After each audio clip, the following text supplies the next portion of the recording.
When you think about meteoric growth, getting fast results, going from nothing to an incredible amount of success, Leila Hormozi certainly comes to mind. This is a woman who just a few years ago was working full-time and today is the CEO of a portfolio of brands that do $100 million a year. How the heck does that happen? That's what I wanted to find out in this conversation with Leila Hormozi. We've been doing this mindset series here on the channel where I've been interviewing the peers and entrepreneurs that I admire who have created amazing results. And yet they credit their mindset and their thought processes to being the biggest contributor of their success. Leila is no different. In this conversation, we talk about the strategy that she's following, how she manages her mindset, and the biggest shifts that took her from building a small business to having one that is the most respected portfolios in our industry. And the most amazing part of it all is this is a woman who is only 30 years old. How do you accomplish so much in such a short amount of time? That's what we'll unpack in this conversation with Leila. Anyone who has been really successful in business will tell you that it all comes down to people. Who you are in business with trumps everything else that you are doing. But Leila told me about the mindset that she takes when hiring and creating partnerships that really change the way that I think about building teams and change the mindset that I have around attracting quality talent and building partnerships that create a lot of value. So here's what she looks for when she's advising a company and shifts the way that they interact with the people on their team. Depending on the business, when I first look at a business, I'm doing diligence on a business, we've acquired or we've partnered with them, I'm looking at what are the strategic areas of opportunity in the actual org chart, right? And so depending on the type of business, that will be different. So let's look at acquisition.com, for example. So what we do is we partner with these businesses, we do us minority work, we do the strategy, but a huge piece of what we do is we not only help them structure how they run, how they organize their organization, grow their organization, structure their people, manage their people, performance, all that. We also help recruit their leadership team.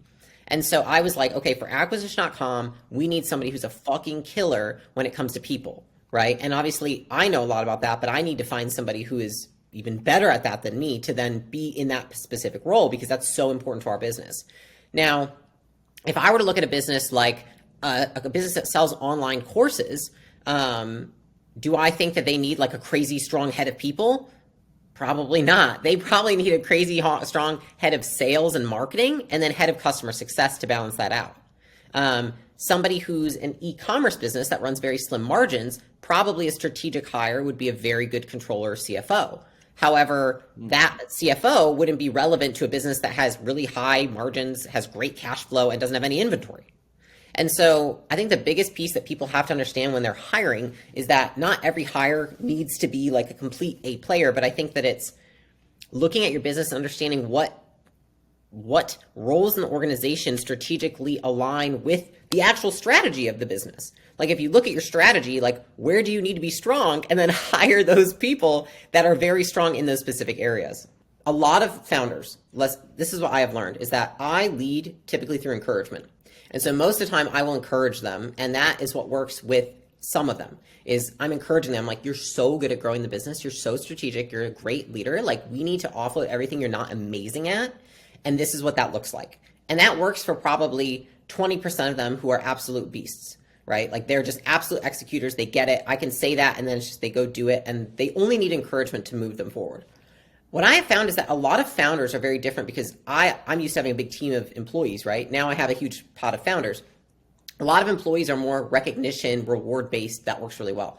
A lot of founders, like I said, it's only 20, 30% that are like that. The rest of them, actually, it's a lot more like, you're going to fuck this up. And I have had to learn how to change my style to accommodate that, which is I'll tell them, hey, this is what I think you need to do. So, encourage you, your time would be better spent here. So we need to bring this person in. And then they're like, yeah, I get that, but I just don't agree. So I just don't think we're going to do that because that's just too much money and this and that. And I'm like, oh, well, fuck me. Why are we partnered then? And they're like, what? And I'm like, you wanted to partner with me to save you time, to grow your company. Why wouldn't you take my advice? I'm not someone who over inserts my opinion, but when I do insert my opinion, I make sure it's very well thought out and it is right. And so I have had to use more of that, which has been new to me, to show people and to also show them case studies. So like I luckily have, a handful of businesses that we've had for the longest amount of time, and I can talk to them about the behavior of those businesses and explain that they are acting out of accordance with that behavior. Like those businesses who have the highest performance of our portfolio, you know what they've done? They've let me bring in their leadership. You know what you're not doing? Letting me bring in your leadership. Like, I don't think that I think people are worse at hiring than they give off. Like, I think people expect from me, even like when people come on our team, they're like, I don't know if this is the right person or not. I'm like, well, we're going to have to find out because we all think they're good. And like, there's really no other way than hiring. So, but I think that what happens often is we abdicate that responsibility and we don't do some of the basic things that can protect us from not hiring the right person. It's easy to say, oh, hire, you just have to learn how to fire, just bring in everybody. That degrades morale, it deteriorates your brand. It doesn't make you look good. And so there's easy things we can put in place in terms of a hiring process, brand, values, decision-making filters to at least ensure that we put things in place that it's more likely for us to discover they're not a fit than it isn't. And I think that what happens a lot with like certain companies that promote like, just bring them all in and cut the bottom 20. I'm like, good luck attracting talent because like, you might get executive level talent, but I can tell you that the moment that they need lower level talent, like those people are just going to be looking in fear. I literally want to create a company because I love creating a place where people get to work, love their work, and like coming to work every day. So for me, that just does not mesh with who I am and what I want to do. Like having to fire people I hate. I think it's it's a huge life change for them. Like they had a job and now they have to go, like that is their whole life. They have no control. You have all the control. And so I think that often as employers, we don't take enough responsibility in terms of how do we protect them from making the wrong decision as well. That's a great question, Leila. So how do you know when it's time to fire someone? When you know it's time to fire someone, when you have clearly set expectations, verbally, written, you have held those expectations, you have documented and measured if they have met or not met them, and communicated that measurement to them, and told them what will happen if they continue not to meet that measurement. And if they do not, after you have communicated it to them, you've told them, you've measured it, you've showed them the measurement, and you've communicated the feedback, what will happen if they don't meet the measurement, and it's not getting any better, then it's probably time to let that person go. Maybe they're not a skill fit, maybe they are not a culture fit, whatever it is. But most people don't do that. So Right. They're like, no, I told them. And I'm like, did you tell them? And they're like, well, I told them that like that thing, I didn't like how they did it that way. And like she knew what I meant. You know what I mean? Like that's what most people do, rather than I'm like, no, you need to be like, hey, Sally, this wasn't done how I need it. If you don't keep hitting, I want you to understand that hitting this KPI is very important to the role. It's so important that if you don't hit this KPI, then you're not going to be able to work here. And so how can we make sure that you hit this KPI? Like, I think people are afraid because it's a fine line of scaring people. But you know what's scarier than telling somebody, hey, you might get terminated? Firing them out of nowhere. Yeah. When Leila talks about firing someone, notice how much responsibility she puts on you, the founder, rather than the employee. This is a huge mindset shift compared to where most entrepreneurs are coming from. They put the blame on the other person. They put the blame on the person who's not performing. But did you notice how much attention she gave to the clear instructions, to the clear expectations, to you working with them to try and draw out their best performance? Only then do you get to fire the person. That amount of extreme responsibility is one of the reasons why I think Leila has seen so much success. I've made the mistake in my businesses of complicating our products and throwing a whole bunch of stuff together because I was trying to create more value for the customer, but instead it confused them and it distracted them, and it started to feel like I was just selling a big box of shit rather than giving the customer a clear result.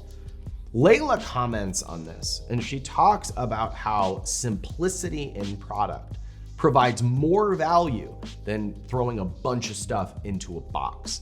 I had to experience this in order to learn this lesson.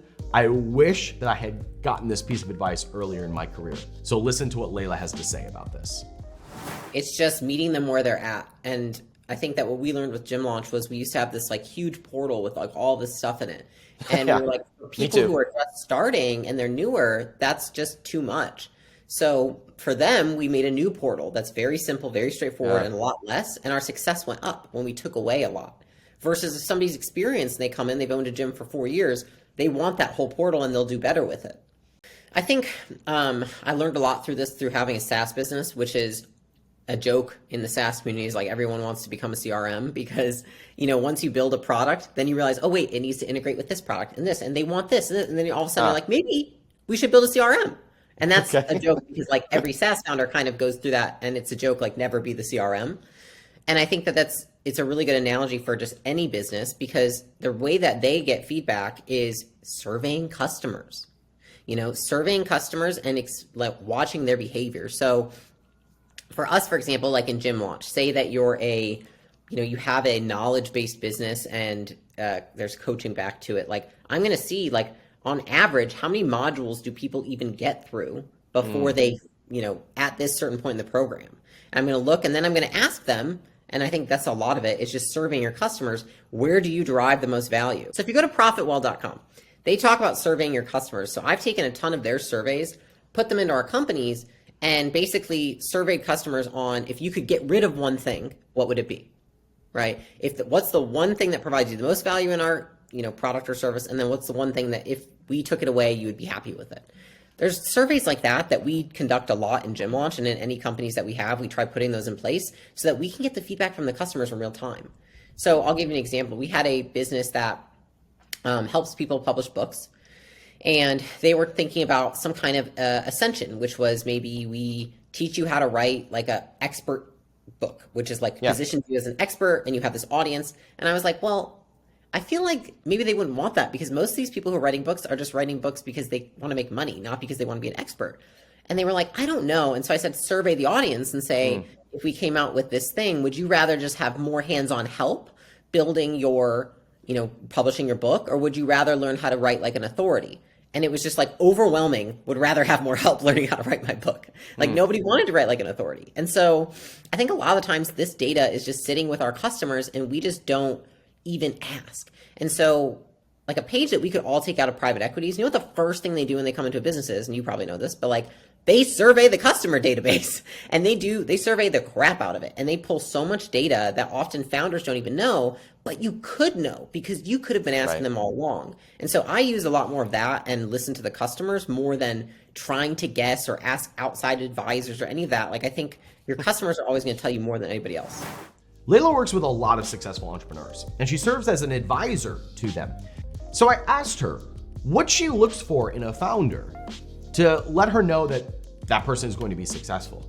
And she told me about 2 character traits and mindsets that a person has to have, and how to cultivate those in order to be the type of person that is worthy of success.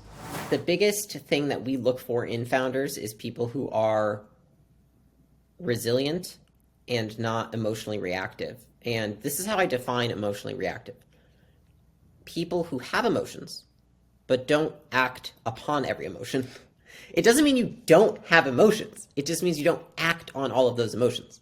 And so that is what I try to teach them, because that is honestly one of the hardest parts of it is they are very reactive. Some of them, not all of them. We have a lot of great people in the portfolio. And I'm not saying this makes someone not great. It's just, it's tough to get stuff done if they're very reactive. Yeah, I understand. You have a low sales week and then they're like, we've got to change everything. The business is fucked. We're going under. I'm like, whoa, this is going to happen again. It's completely normal, to be expected. I look at myself as reassurance, which is like when a kid gets hurt, right? And they fall on the ground. When I see a parent who's like, oh, baby, are you okay? They have like this tiny little scratch. And the mom's like, oh my God, are you okay? Jesus, let's take you right now. Let's go get that right now. Let's get it cleaned up. I'm so sorry. She teaches that kid that little scratch is a big deal. And so when someone comes to me and they're very upset about something that's happening in their business, the worst thing I could do is say, oh my God, I'm going to drop everything right now because this is such a huge problem and I feel so bad. I'm going to be like, I don't even think we need to hop on a call. And they'll be like, what? I'm like, dude, this is normal and to be expected. This is part of business. Like, I would be surprised if this didn't happen. I'm surprised this hasn't happened sooner. Normalizing it. And so I think often the reason that founders have a hard time managing their minds is, one, if it's new, if it's their first time in business, everything is new. And so your brain is just looking for danger, and it identifies all these things as danger when they're not. And so you need somebody from the outside to completely contradict your belief. Like, I'm not going to negotiate with their anxiety and say like, oh, I'll hop on let me get on with you. I'm going to smash that anxiety. I don't fucking negotiate with your anxiety. Just like I don't negotiate with my own. If I have a terrible thought about something, I'm like, you shouldn't do that speech because this is what's going to happen. Then you're going to die, right? I'm like, I'm going to do that speech because otherwise I'm just reacting to fear. So just like I do that with my own mind, which is like the best way to change your mind is to change your behavior, right? Just act completely opposite of what you think. Because our brain's office just spitting out fear, trying to keep us safe. I just am like, I can think that, I can feel terrible, but I'm still going to act in accordance with logic. And I do the same with them, which is I just don't negotiate with that behavior. I'm like, I won't go in that direction with you. I won't go down that path with you. It's not going to help. And I think a lot of the times people that are mentors and advisors think that's not encouraging. That's not empathetic. Trust me, I am a very empathetic person. That is the most empathetic thing you can do to help that person, because what you're doing is teaching them that it's okay. And I think that's often what it is. Like I have founders that come to me like, I can't believe like all I can think about is my business. I feel obsessed with it. I'm so stressed day and night. I'm just like, I'm ripping my hair out over this thing. And I'm like, that's totally normal. This is your first time in business. Like, you probably feel like a psycho. I've been there too, and sometimes still feel that way. Like, it's okay. And I think that's often one of the hardest things because they don't want to talk about it. But that's, dude, I was having this conversation with a very, very well-known person the other day. And I was saying, it's just like, I've come to the realization, like, it's 100% the founder all. And he was like, oh my God. And he's worth like $7 billion. He's like, of course it's only the founder. There's literally nothing else that matters. And I was like, oh, because it does come down to that. It's the mindset of the founder. And I think that I often suggest to them, like books to study and research, and like, some of them gotten into like stoicism, or they've researched a lot of like older psychology and things like that, because I always try to encourage people, like, go learn how to understand your mind yourself. Like, I think therapy is great and stuff if you can find a good therapist, but I'm not going to be in the business of suggesting therapists. I'm in the business of suggesting tools that they can learn to help themselves. So I suggest books, podcasts, and then I just share my own experiences with them of like the things that I've gone through and learned. Most entrepreneurs start their careers wanting to make more money, wanting to have more cash flow. And that's great. That's how most of us start. But at some point, you need to make the pivot from thinking about short-term cash flow to building long-term value, enterprise value, building something that you can scale and sell. Leila made that transition in a very short period of time, and she helps founders make that same transition. So in this part of the conversation, I asked her, how did she go from having her back up against the wall and thinking about bankruptcy to now building businesses that can be sold for millions and millions of dollars? Like you basically every day, I feel like you're making a decision, which is like, do I go by faith or fear? Which is like I have no evidence to support that I can succeed, yet I'm going forward anyways, and I'm terrified. And man, I just like feel emotional thinking about it, because like I am so glad, because I think our minds, like my mind, and that's how the brain works. It's like you've never had that success. It shows you that you're never going to, right? Because it doesn't know it. It's not familiar. And so it's like, there's nothing wrong with you for not being able to picture, because I used to buy all that, like, you got to visualize success. Motherfucker, I never visualized that success one day. I hear that and they're like, did you do visualization? I'm like, never. But I can tell you how much I thought about failing. Wow. You know what I mean? Like, it was complete negativity, but all it was that I didn't let that dictate my behavior. The only thing I can say is like, I felt terrible. I was scared. I had a lot of thoughts that were just clouding my mind of like what could happen, but I kept moving forward. I didn't stop acting despite how awful it felt. And that's what I try to encourage people. I'm like, listen, if you're trying to get through that right now, like, I felt no better than you. I felt no better. I felt just as shitty as you. And I just kept moving forward anyways. I didn't let my feelings dictate my behavior. And I think that's, everyone feels terrible in the beginning when they're just trying not to go bankrupt. Like when you're at that stage where you're like, I just need to make some money. Like, you just can't stop moving forward. The only way you fail is if you stop moving forward. There is no fail. It is inevitable that you will succeed and you will make money and you will create something if you don't stop. But if you stop, that's the only way that you do. And I think that's the only thing that kept me moving forward.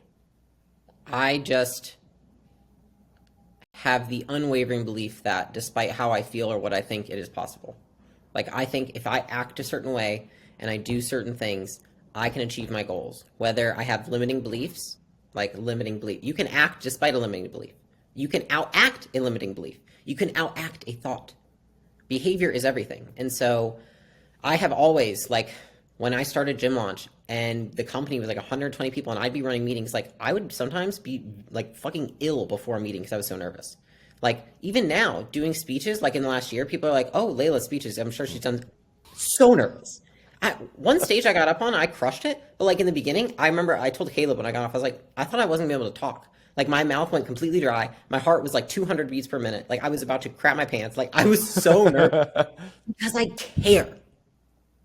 And I think that's what it is at the end of the day, is like, I try to understand like what it is, because people say like, what is it you think that like contributes to the brand or the success? And I'm like, I don't know, except that what I do know is I really fucking care about this. I really care about founders.